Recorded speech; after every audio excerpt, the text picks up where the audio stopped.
Dunia dan seluruh isinya sesungguhnya merupakan tujuan hidup jangka pendek dari setiap pribadi muslim.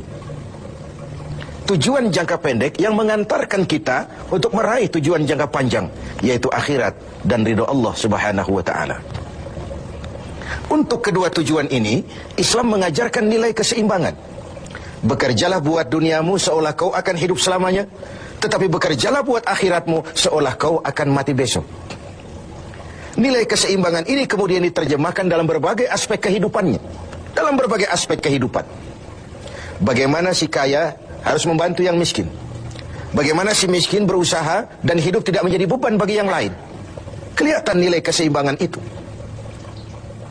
Bagaimana si tua menyayangi yang muda. Bagaimana yang muda menghormati yang tua. Bagaimana tuan rumah menghormati tamu.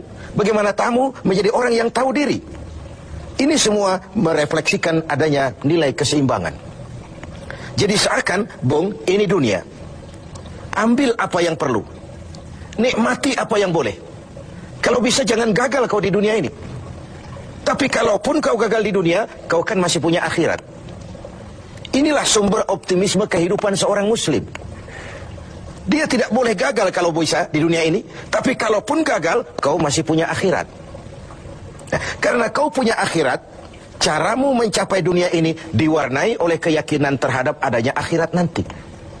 Ini yang menyebabkan seorang muslim berbeda dengan yang lain, dan dia tidak terjebak menghalalkan sebuah cara untuk mencapai satu tujuan. Keyakinan adanya akhirat melahirkan etika dalam kehidupan seorang muslim pada cara bagaimana dia mencapai dunia ini. Dia tidak terjebak menghalalkan cara. Dunia ini tujuan jangka pendek. Ambil apa yang perlu, nikmati apa yang boleh, tapi jangan membuat cacat akhiratmu karenanya. Inilah yang membedakan kita dengan yang lain. Iya sih, saya kepengen kaya. Tapi kalau korupsi, akhirat saya bagaimana nanti? Iyalah, saya kepengen naik pangkat, tinggi jabatan. Tapi kalau fitnah orang, hantam kiri sikat kanan, teman jadi lawan, lawan pun jadi teman, akhirat saya bagaimana nanti? Ini melahirkan etika pada tata cara mencapai kehidupan dunia. Tidak terjebak menghalalkan segala cara untuk mencapai sebuah tujuan. Karena apa? Tidak satu perbuatan dunia yang bagaimanapun kecilnya yang tidak akan berakibat akhirat. Raih duniamu, ambil apa yang perlu, nikmati apa yang boleh, tapi pada sisi lain, jaga jangan sampai dia membuat cacat di akhirat nanti. Nah, seorang muslim yang baik tentu yang pandai meraih dua tujuan ini. Mencapai fid dunya hasanah wa fil akhirati hasanah. Sementara Rasul pernah mengajarkan, bukan orang yang terbaik dari kamu, orang yang hanya mengejar dunia dengan menyia-nyiakan akhiratnya. Seperti juga bukan orang yang terbaik yang mengutamakan akhirat dengan menyia-nyiakan dunianya. Tapi orang yang terbaik, man jama'akuma, orang yang pandai mengkombin antara keperluan dunia dan kepentingan akhirat nanti. Nah, untuk mencapai tujuan ini, tujuan dunia sebagai tujuan jangka pendek bisa dicapai dengan ilmu, dengan sains, dengan pengalaman, dengan nasib. Makin banyak ilmu, makin mudah meraih dunia.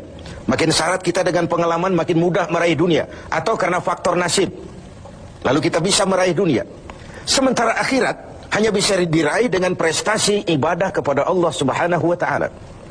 Prestasi ibadah. Jadi, dunia kita capai dengan prestasi ilmu, prestasi pengalaman, atau karena faktor nasib.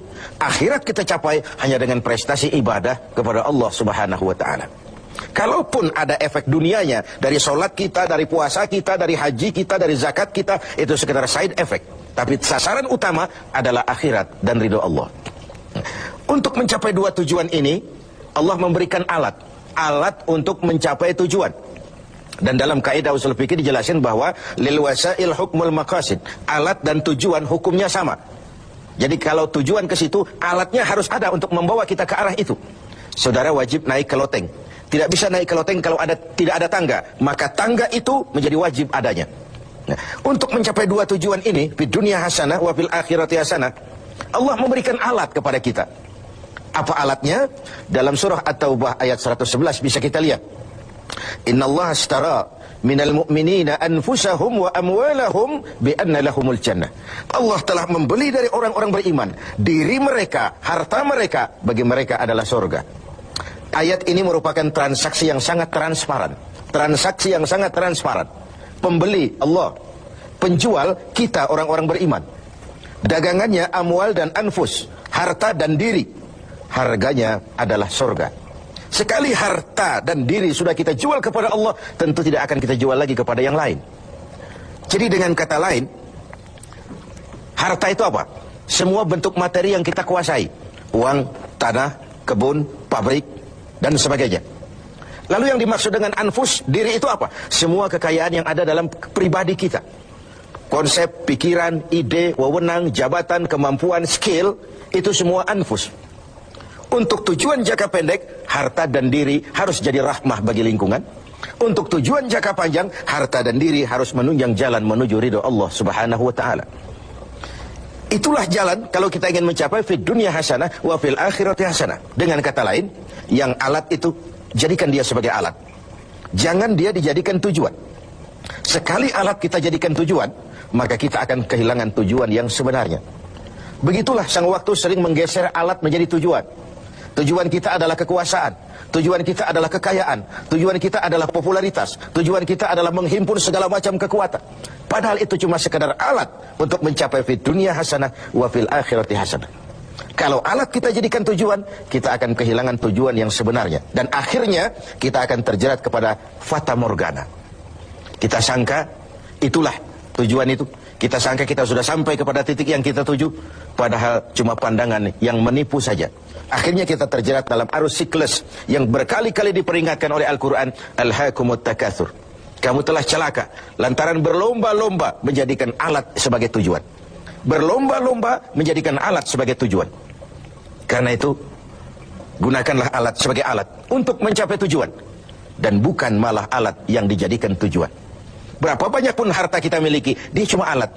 Setinggi apapun kedudukan yang kita capai, dia cuma alat. Sebanyak apapun ilmu pengetahuan yang kita kuasai, dia cuma sekedar alat. Untuk mencapai fid dunya hasanah, wa fil akhirati hasanah. Dengan puasa Ramadan kita harapkan menjadi laboratorium rohani yang membina nilai-nilai keseimbangan. Sebab kalau tidak ada nilai keseimbangan, akan pincanglah gaya hidup kita.